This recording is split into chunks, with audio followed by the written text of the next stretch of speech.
Welcome, Dr. James Beckett, Sports Card Insights, and I'm here with Rich Klein. We're going to talk about, I don't think this is controversial, but it's something that I really haven't discussed very much. And Rich has he's not an inquisitor, but he's a friend who is curious about what's going on behind the scenes. And I think you'll find what he's interested in will be things that you'll be interested in too. And I will too, because it's amazing what comes out when we start and get into these unscripted conversations. But thanks sponsors, Beckett Media, Beckett Grading, Beckett Authentication, ComC.com, Burbank Sports Cards, Mike Stadium Sports Cards, Heritage Auctions, Huggins & Scott Auctions, as well as Topps, Panini, and Upper Deck.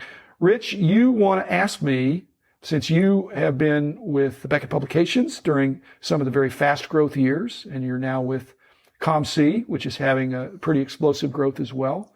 The card shops have grown, but that's not growing as much, although Rob has grown in employees. And really, we're talking about not just growth in sales, but growth in complexity of a business and the number of employees that required to efficiently run it. Heritage has had some growth. Huggins & Scott has had some growth. Topps, Panini, and Upper Deck, but we're talking about explosive corporate growth that when you're the boss of a company, then you've got to hire people. You got to hire enough, but not too many. So what's your take on this? Because you've experienced both of these rides. You were there at the peak of our company, and you're watching ComC grow steadily as well, it seemed like. It seemed like we were hiring a person a week for a while there. Well, we're doing the same thing at ComC. And the reason I wanted to ask you, and it's not to give Tim or PSA advice, but I think for people out there, it'd be curious to hear the historical perspective from the person who actually had to go through and lead a company from an explosive growth. When I got to Beckett in the fall of 1990, I was approximately employee number 50, give or take. By 1993, we had 175 employees, including a few interns. So maybe 165, 160 full-time employees at that point.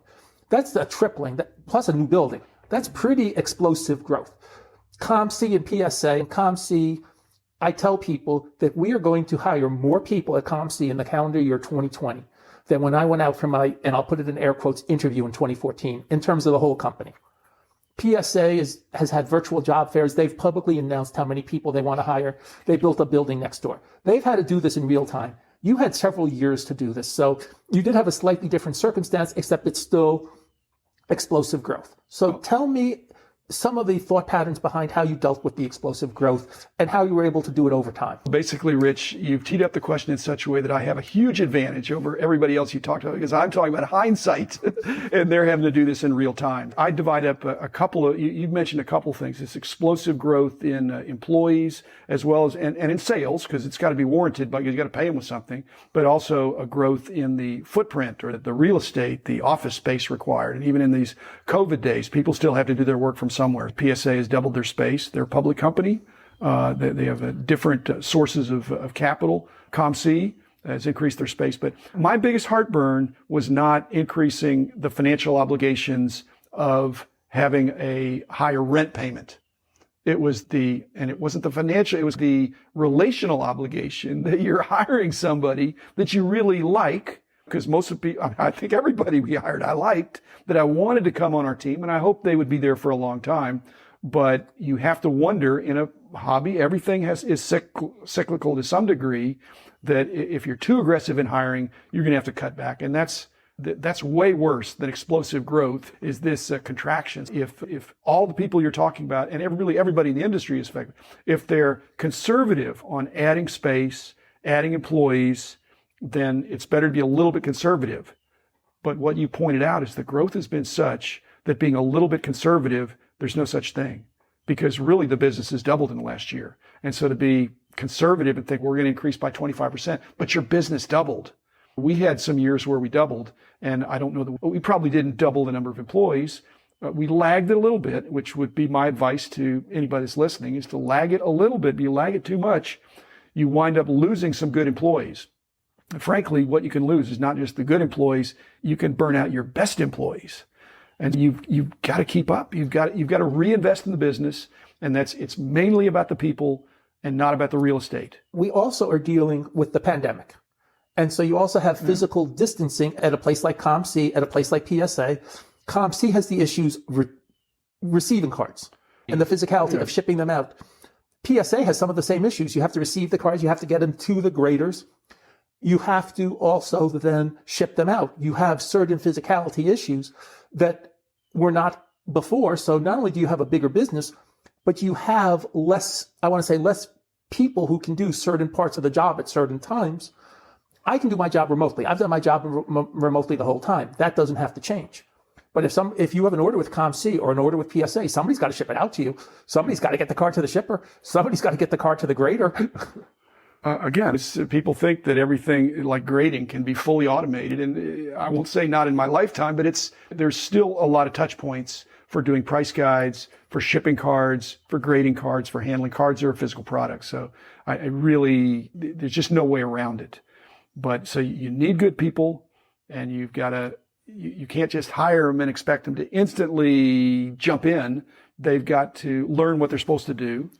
And I think Jeff Amano maybe gave this speech, but it was about each person. I don't think it was me, but I have the same philosophy. That each person should think of themselves as an independent contractor to make themselves valuable to the company they work for, so that whether they're working 1 day a week or 5 days a week, they're adding more value and they're increasing their value, and they get a raise, not just because they've been there, but because they've increased their efficiency of their capabilities or their skill set. And you certainly did that, and many others did that.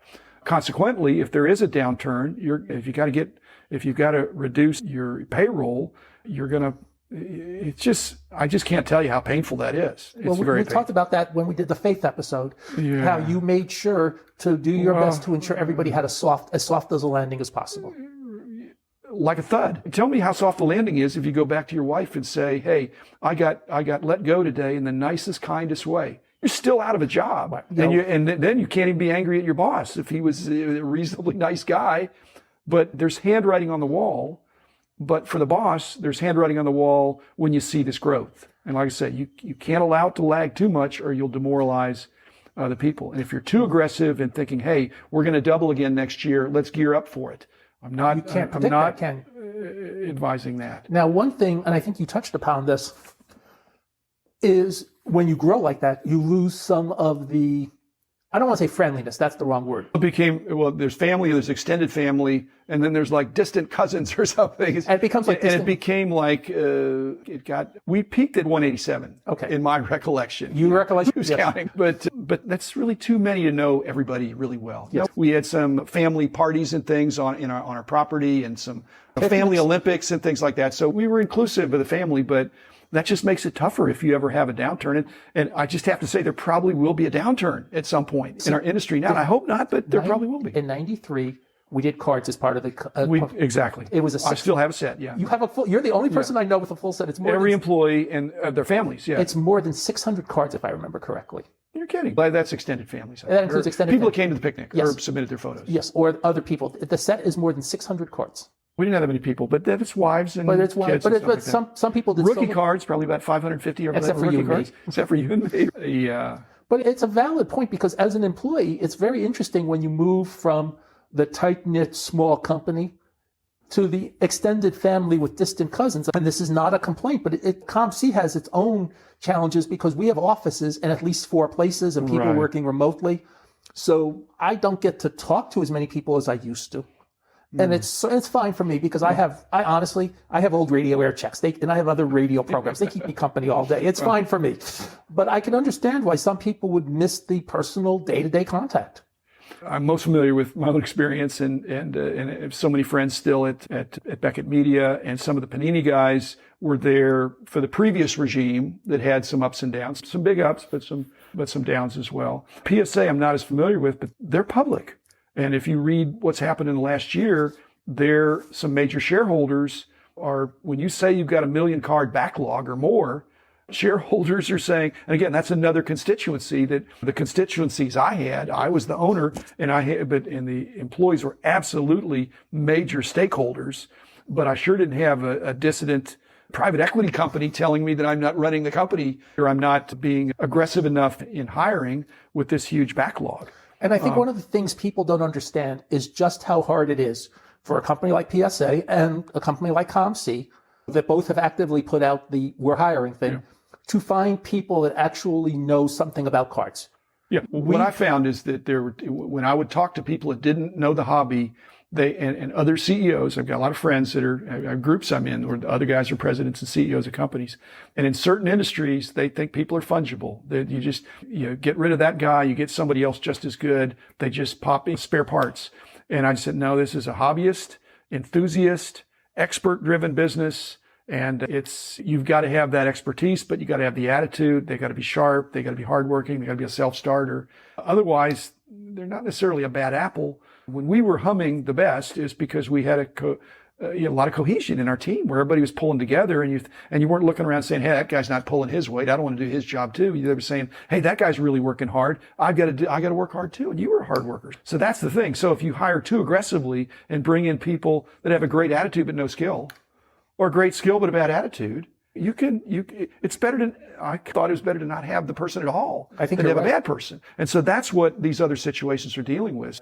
Beckett Media has a huge backlog on the grading, but to bring in somebody, and I had that episode with Dave Poole, it's training graders, it's damaging to the brand. And every one of these situations you're talking about, if it was easy to, even customer service, which you'd think, because we had a lot of customer services people back in the day, if they didn't understand the dealer mentality, they could do more damage than good. It'd be better to have a robot on the phone, an automated attendant, than somebody that didn't get it, didn't understand the lingo. Well, I know that from experience. I'm not training, but I'm doing quasi-training of a couple of people. There are a couple of people at ComC who will send me emails. I made these mistakes because they don't have quite the same permissions I do. Can you fix what I did? And I will always send them an email back saying, yes, this is what you need to look out for, or this one, I understand what happened. This is what happened and why.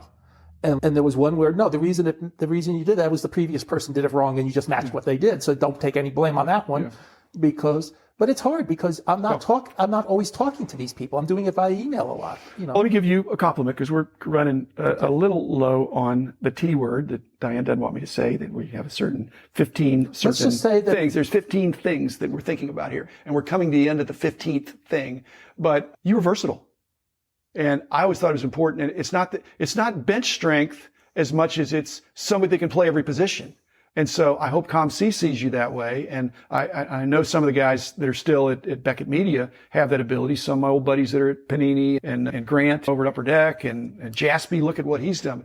Some of the people we had that were really outstanding were not just, they could only play shortstop. They could play whatever position was needed, and they had a best position, but they were true teammates. And that's my advice to the Tims and Joes of the world, that if you can add some people that have some versatility, that are sharp, hardworking, and like I say, able to take care of certain other roles, then when the going gets tough, that person can be really invaluable. And not to wear them out, but in a pinch, you could put them in there. And we had a bunch of that. But we had downturns too, and it's going to happen. When the company was bought out, and Peter would have meetings with us, he said one of the common threads was people would say, I've worked in every division but accounting. Yeah. In other words, move people properly that were. Well, I think it's a positive. Yeah. And I'd encourage these other entities to do that too, because, and again, as an employee, more people are employees than are bosses. Employees, you want to increase your value in that versatility. You want to be an expert.